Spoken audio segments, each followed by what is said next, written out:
नमस्कार, आदाब, सत श्री अकाल। तो वेलकम बैक मेरे प्यारे प्यारे अच्छे अच्छे बच्चों। तो आज मैं आपसे एमसीक्यूज डिस्कस करूंगा। जो थर्ड पीडीएफ कैश बुक से रिलेटेड है, उसके जितने भी डाउट्स होंगे वो मैं आपसे डिस्कस करूंगा। तो बेटा, फर्स्ट जो क्वेश्चन हमारे पास आ रहा है, the main object of maintaining cash book is. जो main object cash book maintain करने का वो कौन सा आ जाता है? तो कैश बुक हम क्यों बनाते हैं? हमारा जो मोटिव होता है ये देखने का कि at the end of the period, at the end of the year जो कैश का कितना बैलेंस बिजनेस के पास है। तो to know the cash purchases of the business नहीं option, to know the cash sales भी नहीं है, to know the cash balance of the business is the right option. Right answer is C part. बेटा, इसमें जो भी मैं आपसे डाउट्स, जो भी क्वेश्चंस होगा वो थोड़ा फास्ट ट्रैक पर डिस्कस करूंगा। जो क्वेश्चंस जिसमें ज़्यादा वेटेज की ज़रूरत होगी, जिनमें उनको थोड़ा ज़्यादा इलेबरेट करूंगा, और जो सिंपल है तो वो थोड़ा फास्ट ट्रैक पर आपसे डिस्कस करूंगा। ठीक है बेटा। तो नेक्स्ट बच्चों, जो अगला क्वेश्चन आ गया, opening balance of cash is return. जो कैश का ओपनिंग बैलेंस होता है उसे कहाँ पर हम लिखते हैं? तो कैश का जो ओपनिंग बैलेंस बेटा हमेशा हम debit side of the cash book लिखते हैं, हमेशा कैश बुक के डेबिट साइड में लिखते हैं। वेयर एज अगर बैंक का बैलेंस होगा तो बैंक को हम डेबिट साइड में भी लिख सकते हैं, क्रेडिट साइड में भी, क्योंकि बैंक में हमारे पास ओवरड्राफ्ट भी होता है। तो ओडी अगर होगा तो क्रेडिट साइड, और अगर बैंक में ओडी नहीं है तो डेबिट साइड में। तो whereas cash is always return on the debit side, in the debit side of the cash book. So option B right answer है। Third, cash book maintains records of। cash book किसका record maintain करता है? all cash receipts, all cash payments। ठीक है, अलग अलग नहीं है तो दोनों रखते हैं। तो कैश बुक में जितने भी कैश रिलेटेड ट्रांजैक्शंस होती हैं, इधर इट कैन बी रिसीट्स और payments, they are part of the cash book. So option C, all of the cash receipts and payments, they are recorded in the cash book। Fourth, all credit transactions are written in cash book। तो cash book में credit transactions के लिए कोई जगह नहीं है, ना वो डेबिट में ना क्रेडिट में। So they are written neither in debit nor in credit. तो D is the answer. Fifth one, in cash book record is not maintained. Cash book में किसको मेंटेन, किसको नहीं लिखते हम? तो इसमें आप देखेंगे हमारे पास क्रेडिट परचेजेज है, कैश बुक में नहीं लिखी जाती, कैश सेल्स है, क्रेडिट सेल्स है, नहीं लिखी जाती, आउटस्टैंडिंग एक्सपेंसेस भी नहीं। हम सिर्फ और सिर्फ कैश रिलेटेड ट्रांजैक्शंस ही लिखते हैं। तो cash book is not maintained, तो cash book record is not maintained. किसका मेंटेन नहीं किया जाता इनमें? तो all of the above, all of the above. Sixth one, the balance of cash column of the cash book is always. जो cash column का जो बैलेंस होगा वो हमेशा डेबिट होगा, हमेशा डेबिट होगा, क्योंकि कैश हमेशा पॉजिटिव होता है। हमारे पास जितना पैसा होगा हम उससे ज़्यादा एक्सपेंस नहीं कर सकते, ज़्यादा खर्च नहीं कर सकते। तो कैश बुक का हमेशा डेबिट बैलेंस होगा, और ये हमने ट्रायल बैलेंस चैप्टर में भी डिस्कस किया है।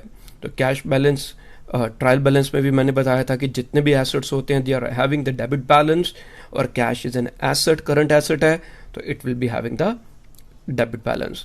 Seventh question, the balance of bank column of cash book is always. जो बैंक कॉलम का जो बैलेंस है वो बेटा अभी मैंने डिस्कस किया था, it can B debit and it can B credit. तो दोनों में आ सकता है, डेबिट में भी आ सकता है, क्रेडिट में भी आ सकता है। The discount column of cash book, जो डिस्काउंट कॉलम है कैश बुक का, तो जब हमने कैश बुक की थी तो मैंने आपको बताया था कि जब हम उसको क्लोज करते हैं, बैलेंसिंग और टोटलिंग करते हैं, तो तब मैंने आपसे डिस्कस किया था कि जो डिस्काउंट वाला कॉलम होता है उसको हम सिर्फ टोटल करते हैं, ओनली टोटल इज डन, हम उसको बैलेंसिंग नहीं करते। तो total is done, A part is the right answer, it is balanced. Discount को हम बैलेंस नहीं करते, कैश और बैंक के कॉलम को हम बैलेंस करते हैं, तो COD भी इसका आंसर नहीं है। Petty cash book maintains record of.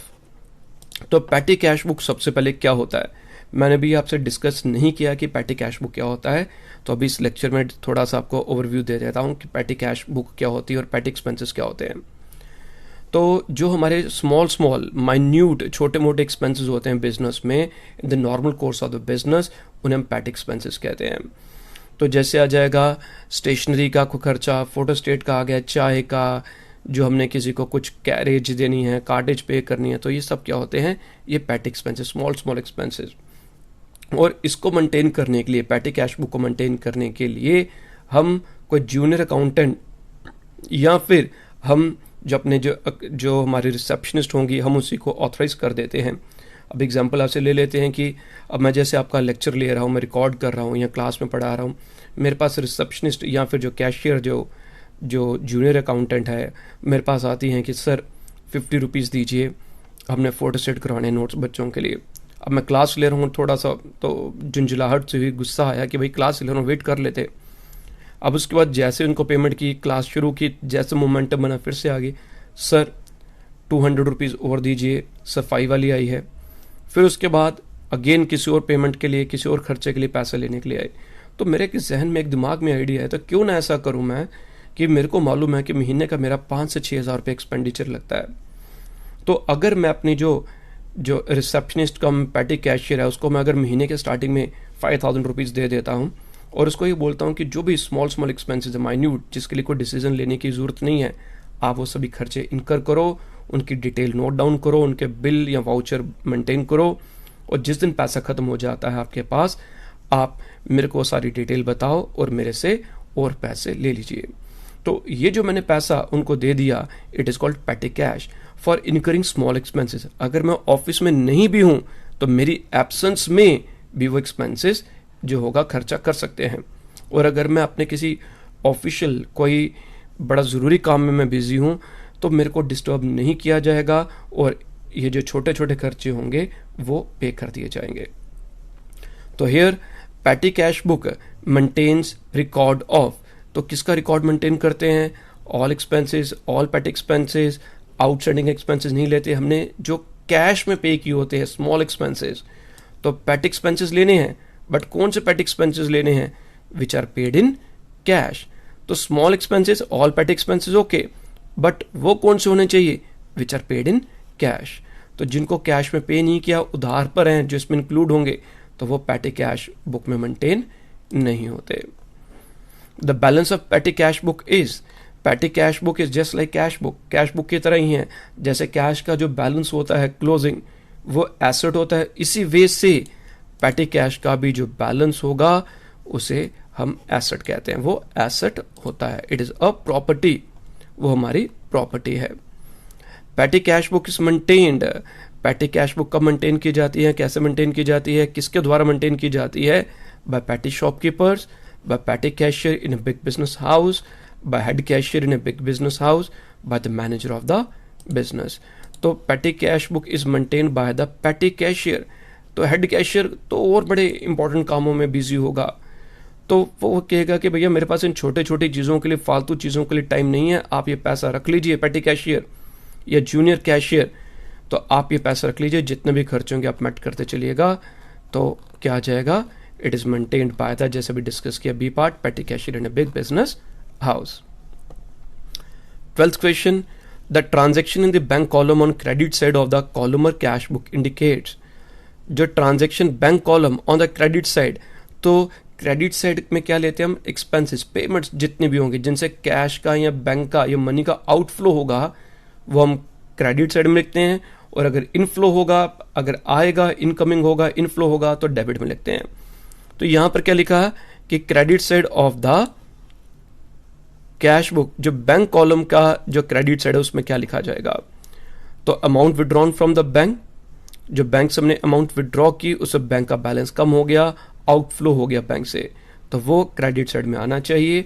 बाकी के भी पॉइंट्स पढ़ लेते हैं हम, क्या है, amount deposited in the bank, it should be on the debit side, both here and be given, यहां पर बिलो की जगह अबव आना चाहिए, तो यहां पर करेक्शन है, तो ये भी नहीं है, neither A nor B of the. Next 13 question, a customer cheque return dishonoured shall be recorded in cash book at, जो कस्टमर का चेक है जो रिटर्न हुआ डिसऑनर हो गया। डिसऑनर का मतलब क्या आ गया कि जिसको पेमेंट नहीं की जा सकी किसी भी वजह से, अकाउंट में पैसा नहीं हो सकता, इस वजह से डिसऑनर हो गया। या ये भी कारण हो सकता है कि जो उसमें डेट गलत थी या साइन टैली नहीं, कोई भी कारण हो सकता है जिस वजह से चेक डिसऑनर हो गया। जब चेक मिलता है, लेट इट बी जैसे हमें चेक मिला, तब हम उसे डेबिट साइड में लिखते हैं बैंक के। जब चेक मिला it will be written cash book के डेबिट साइड में, बैंक कॉलम में लिखेंगे। जब यही चेक डिसऑनर हो जाता है तो इसको हम रिवर्स जो होगा वो उसकी ट्रांजैक्शन करेंगे, इसे हम क्रेडिट साइड में लिखेंगे बैंक कॉलम के कैश बुक में। तो B1 तो कहां पर लिखेंगे? Credit side of the bank column of the cash book. तो ऑप्शन बी, डेबिट साइड में तो जब चेक मिलेगा वो आएगा, कैश कॉलम में तो अमाउंट आएगी नहीं, क्रेडिट साइड कैश कॉलम में तो नहीं होगा, तो it will be in the bank column. तो डेबिट साइड में तो रिसिट्स आती हैं और क्रेडिट साइड में जो पेमेंट्स या जो आउटफ्लो होगा, तो डिसऑनर हो गया तो इसको हम रिवर्स कर देंगे, तो ये क्रेडिट साइड में लिखा जाएगा। 14th question. On 1st January 2019, debit balance of cash book was 2500. After receiving rupees 500 from Ram and payment of 200 for wages and 450 for rent, balance of cash was, तो 2500 rupees हमारे पास पहले थे, 500 और मिल गए, 3000 rupees हो गया। तो 3000 में से आप क्या करेंगे? 3000 में से जो खर्चा था, कितना खर्चा है? वेजेस का 200 और रेंट का 450, वो खर्चा माइनस कर देते हैं, तो जो बैलेंस बच गया वो कैश का बैलेंस आ जाएगा। ठीक है, तो 25 + 5, 3000 में से 650 माइनस करेंगे तो 2350 आंसर आ जाएगा। आप इसको अगर कैश बुक का बनाते हैं तो डेबिट साइड में यहाँ पर क्या लिखा? सबसे पहले आपने लिखा 2500, फिर जो 500 मिला वो भी डेबिट में लिख दिया रिसिट साइड में, और जो खर्चे हैं 200 वेजेस के लिए एंड 450 रुपीज़ रेंट के, इधर क्रेडिट में लिख दिया। इधर का टोटल था हमारे पास 3000, इधर का टोटल था 650 माइनस किया तो 2350, जो option C is the right answer. Question number 15. Simple cash book contains to write the amount on debit and credit each side. तो जो सिंपल कैश बुक होती है इसे हम सिंगल कॉलम कैश बुक भी कहते हैं। तो सिंगल कॉलम कैश बुक का मतलब क्या जाता है कि both on debit and credit side there is only one single column. तो यहाँ पर amount on debit and credit each side, तो वो वन कॉलम होगा, तो one column is the right answer. A को हमने टिक कर दिया। बेटा इससे पहले भी मैंने ये जो MCQs की जो ये इसी की रिकॉर्डिंग की थी, बट अनफॉर्चुनेटली जैसे उसको अपलोड करने लगा वो सेव नहीं हो पाई, किसी वजह से वो डिलीट हो गई। तो मेरे को अब ये दोबारा से रिकॉर्ड करनी पड़ रही है, और again it will take some more time editing वगैरह करने में, अपलोड करने में। तो वही करते हैं ना कि जब कुछ कंडीशंस आपके फेवर में नहीं होती है तो कुछ ना कुछ मिस हैपनिंग, कुछ ना कुछ प्रॉब्लम्स आ ही जाती हैं रास्ते में। तो वैसे ही कुछ है। तो बहुत दिनों के बाद आपके लिए लेक्चर रिकॉर्ड कर रहा हूँ, और दो बार, एक बार तो सेव नहीं हो पाई, दो बार बीच में कुछ और भी दिक्कत आ गई, तो एक और बार, लास्ट बार। और उम्मीद करता हूँ कि इस बार आपकी ये जो वीडियो जो MCQ से रिलेटेड है ये सेव भी हो जाए, अपलोड भी हो जाए। ठीक है बेटा। तो 16 क्वेश्चन, और जितने भी बाकी जो वीडियो लेक्चर्स हैं उनकी भी जो लेक्चर्स जो वीडियोस होंगी वो मैं कल से अपलोड करने शुरू कर दूंगा। ठीक है। तो बहुत से बच्चों के बहुत से जो मैसेजेस हैं, फ़ोन कॉल्स आई हैं, और उन सभी का जो प्यार है उनका मैं शुक्रगुजार हूँ। तो आप लोग के लिए पूरी कोशिश कर रहा हूँ, जितना मेरे लिए पॉसिबल है, जितना मैं अपनी लिमिट से बाहर जाकर आप लोगों के लिए भी मटेरियल तैयार कर रहा हूँ मैं। ठीक है। बाकी जो कुछ कंडीशंस ही ऐसी हैं। ठीक है। 16th question, debit balance of bank column of the cash book shows. Debit balance जो बैंक कॉलम का वो क्या शो करता है? जो लास्ट में बैलेंस आता है बैंक कॉलम कैश बुक का, total amount deposited into the bank, नहीं जी। Total amount withdrawn from the bank, वो भी नहीं। Deposit amount in the bank, जो एट द एंड जो हमारी पासबुक जो कैश बुक का जो डेबिट साइड होती है बैंक कॉलम की, वो हमें ये बताती है कि हमारा इस समय बैंक में कितना पैसा पड़ा हुआ है, कितना डिपॉजिट है। तो deposit amount in the bank, see the right option. 17th, there is a separate column for writing the amount of banking transactions in। तो बैंकिंग ट्रांजैक्शंस रिकॉर्ड करने के लिए सेपरेट कॉलम कौन सी कैश बुक में होता है? तो two column cash, single column cash book या सिंपल कैश बुक में तो नहीं होता। टू कॉलम कैश बुक तीन प्रकार की होती हैं बेटा। एक होगी जिसमें कैश और डिस्काउंट कॉलम होता है, एक होता है जिसमें बैंक और डिस्काउंट होगा एक्सक्यूज मी, और एक और होता है जिसमें बैंक और कैश दोनों होते हैं। तो there is a separate column for writing the amount of banking transaction is two column cash book. So two column cash book is the right answer. A check received and deposit it into the bank same day। जिस दिन हमें check मिला उसी दिन bank में जमा कर दिया। तो कैश बुक को जो आपको पढ़ाई थी उसको याद करिए, कहाँ पर लिखेंगे? ऑप्शन नीचे बाद में पढ़ा करो, ऑप्शन को छोड़ दिया करो। तो खुद सोचो कि एंट्री कहाँ आ जाएगी। हमें चेक मिला और हमने सेम डे बैंक में डिपॉजिट कर दिया, और वो टू कॉलम कैश बुक में ही होगा जिसमें कैश और बैंक होगा। अगर इसकी जगह सिंगल कॉलम कैश बुक होता तो कहां पर डिपॉजिट करते? तब नन ऑफ दीज आंसर आना चाहिए था। अगर टू कॉलम कैश बुक है जिसमें कैश और बैंक का कॉलम बन रहा है, तो जिस दिन चेक मिलता है अगर उसी दिन बैंक में जमा कर देंगे तो debit side of the cash book और बैंक कॉलम में लिखेंगे। तो bank column on the debit side, तो bank column on the debit side, C is the right answer. C is the right answer. ठीक है। Next one is for the deposit of cash into the bank. जब हम cash deposit करते हैं bank में, the entry will be. तो बेटा जब भी हम बैंक में कैश जमा करते हैं या बैंक से कैश विड्रॉ करते हैं बिजनेस यूज के लिए, उसे हम कॉन्ट्रा एंट्री कहते हैं।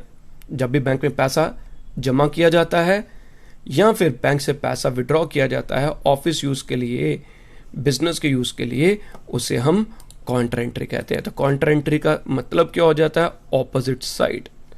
Opposite side. Question number 20, received ₹5,000 from Shyam, it will B recorded in the cash book. इसे हम कैश बुक में रिकॉर्ड करते हैं। तो कैश बुक में कौन सी साइड में रिकॉर्ड करेंगे?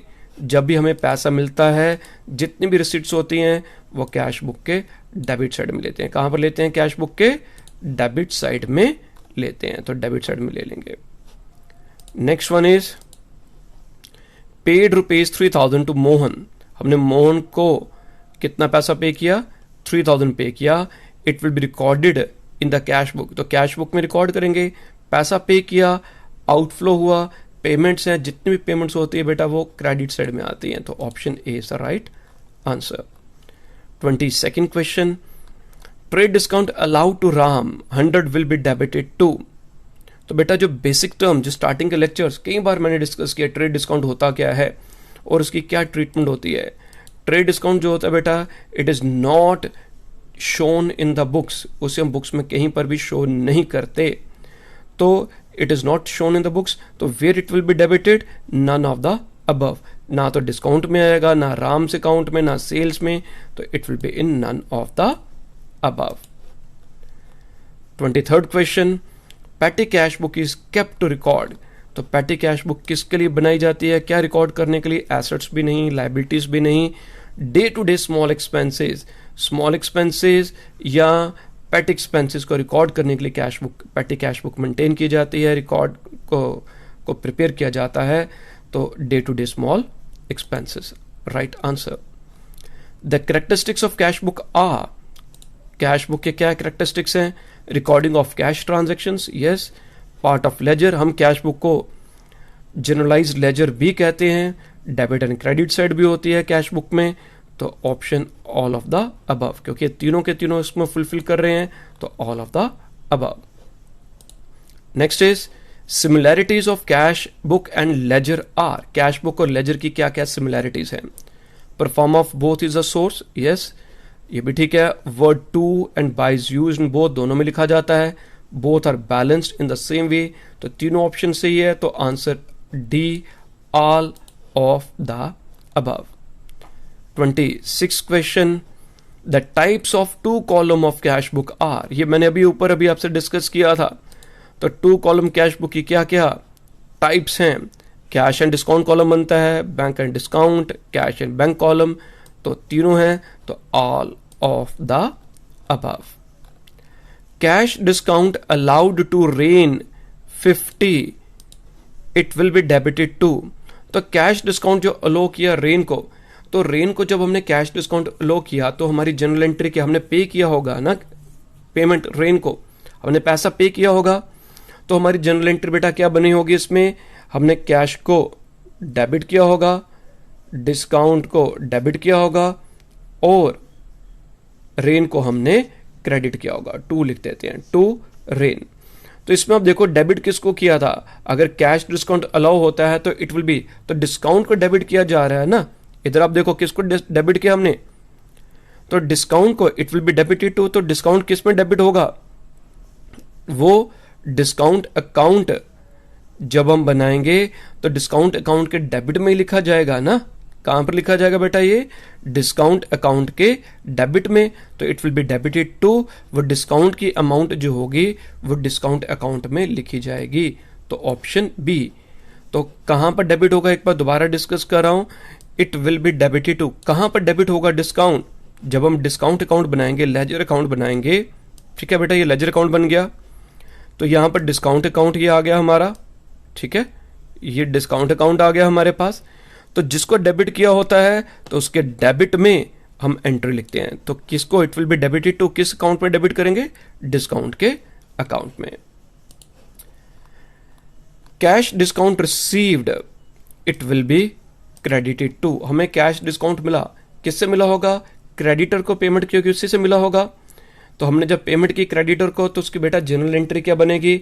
हमने लिखा होगा क्रेडिटर्स अकाउंट DR, ठीक है, पैसा पे किया होगा to bank account, to discount account. तो इसमें अब देखो हमने डेबिट किसको किया? क्रेडिटर्स को। और क्रेडिट जो डिस्काउंट क्रेडिटेड है, ये जो क्रेडिट हो रहा है, तो जो भी अमाउंट होगी वो डिस्काउंट की अमाउंट जो होगी वो डिस्काउंट अकाउंट के क्रेडिट में लिखी जाएगी। तो किसको क्रेडिट किया जाएगा बेटा? ए ऑप्शन, डिस्काउंट अकाउंट को। Payment made by cheque will be credited to. हमने पेमेंट की चेक के माध्यम से, तो पैसा किसको पे किया होगा? क्रेडिटर को ही पे किया होगा। तो जनरल एंट्री क्या बनती है? Creditors account DR to bank account, ठीक है। तो क्रेडिट किसको किया? क्रेडिट किसको किया हमने? बैंक को किया क्रेडिट। और इधर देखो बैंक कहां पर है? Option B. So option B is the right answer. Question number 30, interest allowed by the bank will be credited to. तो बैंक ने हमें इंटरेस्ट अलाउ किया, तो बैंक ने हमें इंटरेस्ट पे किया, तो इंटरेस्ट हमारे लिए इनकम है, वो क्रेडिट होगी। और वो जो इंटरेस्ट है वो हमारे बैंक अकाउंट में जमा हो गया, तो इसकी बेटा जनरल एंट्री क्या बनेगी? बैंक हमारा अकाउंट इंक्रीज होगा, bank account DR to interest account. तो किसको क्रेडिट किया जा रहा है? टू इंटरेस्ट, तो it will be credited to interest account, option C. Cash withdrawn from the bank for private use will be debited to. Cash withdraw किया किसके लिए? प्राइवेट यूज के लिए, तो वो ड्राइंग्स होती हैं, तो डेबिट किसको किया जाएगा? तो जनरल एंट्री हमारी क्या बनेगी? कैश विड्रॉ किया बैंक से, तो drawings account DR to bank account. Cash withdrawn from the bank, तो drawings account DR to bank. तो किसको डेबिट कर रहे हैं बेटा? इधर देखो ड्राइंग्स को डेबिट कर रहे हैं, तो option A is. Next will be question number 32, income tax paid by cheque it will be credited to. हमने इनकम टैक्स पे किया चेक के माध्यम से, तो क्या जनरल एंट्री बनेगी? तो इनकम टैक्स हमने जब पे किया होगा तो बेटा इसकी जनरल एंट्री बनती है ड्राइंग्स। इनकम टैक्स जो होती है वो ड्राइंग्स होती है, तो drawings account DR to bank account. तो किसको बेटा इसमें क्रेडिट किया है? बैंक को क्रेडिट किया है, तो हमारा जो आंसर इसमें आ जाएगा C bank account. Next question number 33, Ram's cheque dishonoured, it will be debited to. Ram का चेक डिसऑनर हो गया, इसको कहां पर डेबिट करेंगे? तो सबसे पहले जब राम ने हमें चेक दिया था उसकी जनरल एंट्री क्या थी?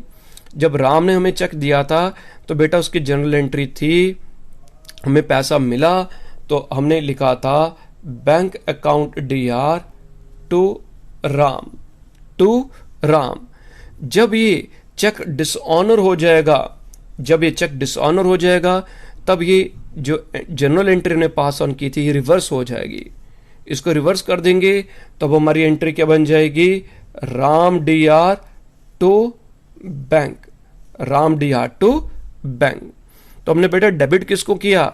हमने राम को डेबिट किया, आर को डेबिट किया।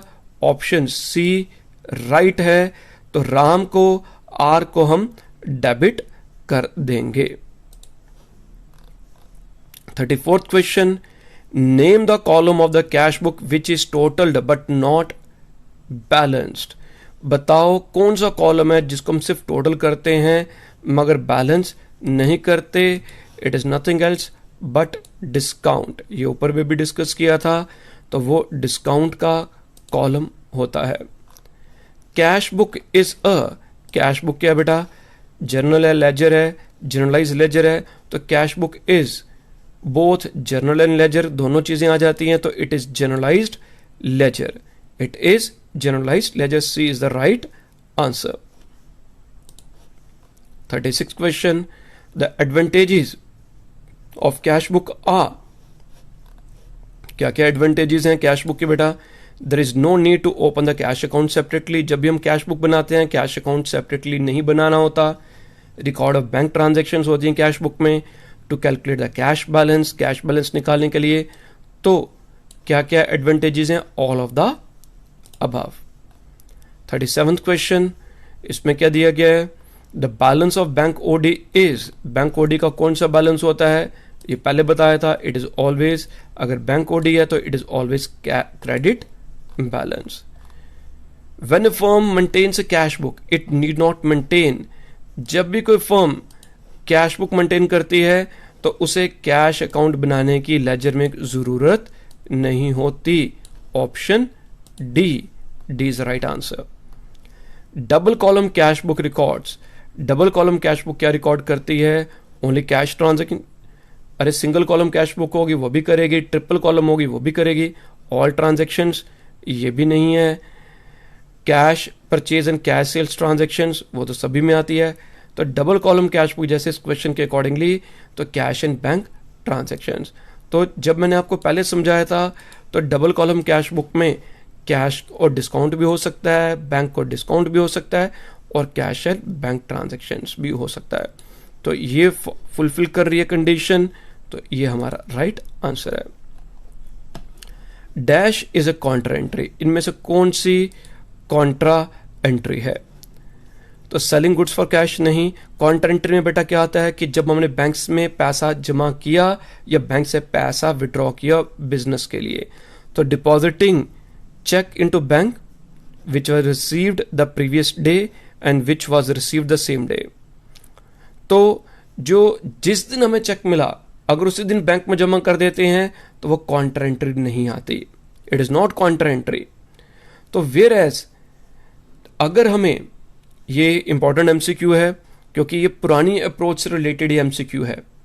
मैंने आप लोगों को जब समझाया था न्यू अप्रोच से समझाया है, शायद पुरानी अप्रोच में से भी रिलेटेड को क्वेश्चन समझाया हो। तो इसमें क्या जाता है कि जब हमें चेक मिलता है अगर सेम डे में बैंक में जमा कर देते हैं तो सीधे बैंक में आ जाएगा। बट चेक अगर हमें आज चेक मिला और उसे हम बैंक में सेम डे जमा नहीं करते, कल परसों और किसी दिन बैंक में जमा करते हैं, तो जिस दिन उसे बैंक में जमा करते हैं तो वो हमारी कॉन्ट्रा एंट्री बन जाती है। तो जिस दिन चेक मिलेगा उसे हम कैश बुक में डेबिट साइड में कैश कॉलम लिखते हैं, और जिस दिन बैंक में जमा किया जाता है तो उसकी कॉन्ट्रा एंट्री बन जाती है।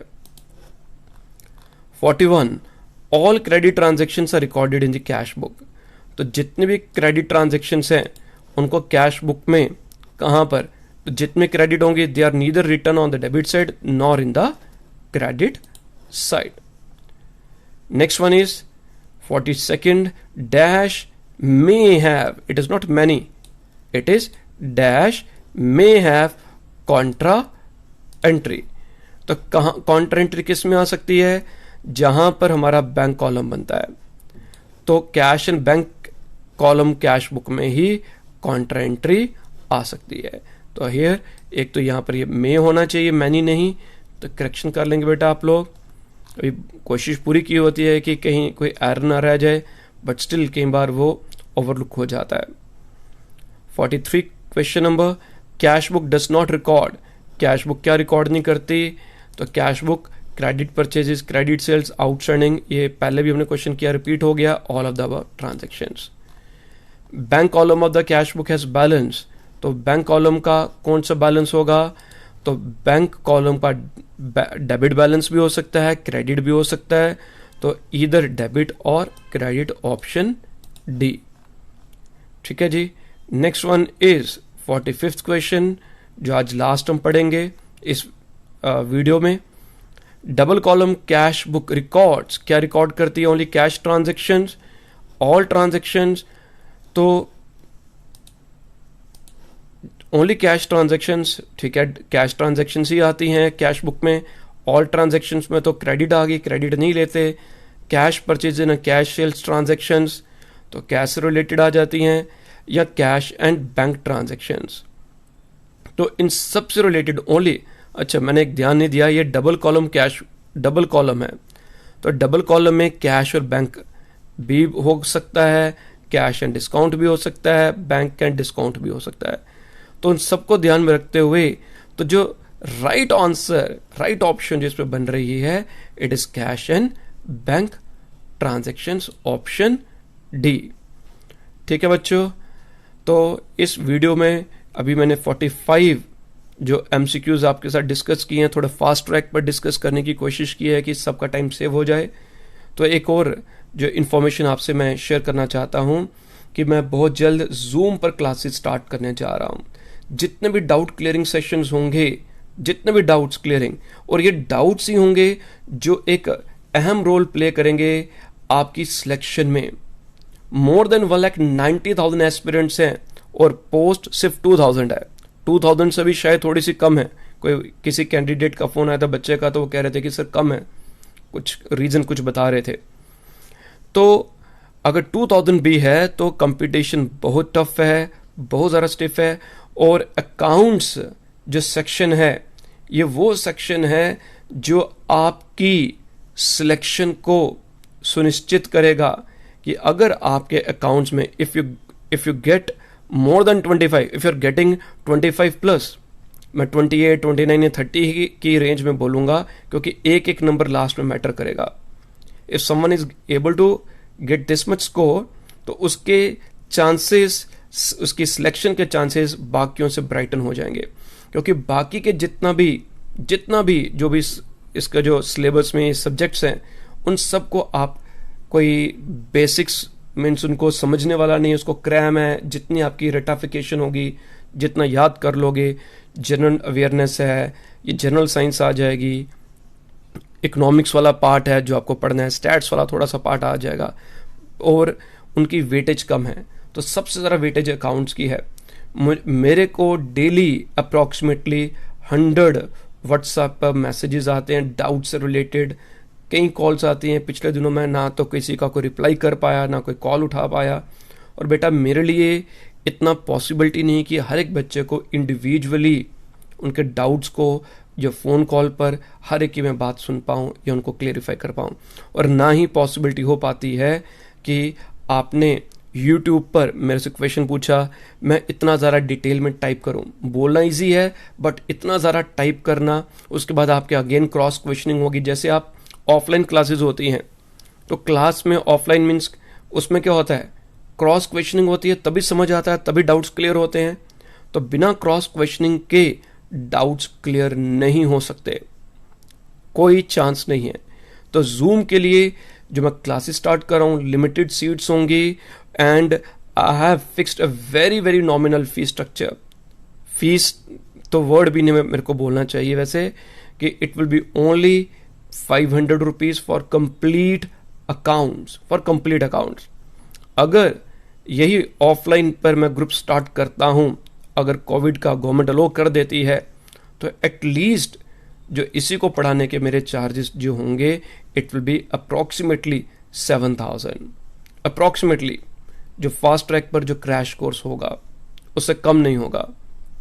तो वही चीज़ आप लोगों को इस समय ₹500 पर मिल रही है। लिमिटेड सीट हैं। जो बच्चे इंटरेस्टेड होंगे वो आप मेरे को व्हाट्सएप कर देंगे 7888993013 पर, और उसमें कंप्लीट अकाउंट्स डिस्कस होगा, डाउट्स डिस्कस होंगे। कितने लेक्चर्स होंगे मेरे को नहीं मालूम, बट आपके सारे डाउट्स उसमें क्लियर होंगे। ठीक है बच्चों, तो आज के लिए इतना ही। घर पर रहिए, सुरक्षित रहिए। बहुत ही जो कंडीशन जो हमारे आसपास चल रही हैं, भयानक परिस्थितियों में हम पहुंच गए हैं, तो ध्यान दीजिए। तो जितने भी SOPs को उनको फॉलो करिए। ठीक है बेटा, thank you, bye bye, take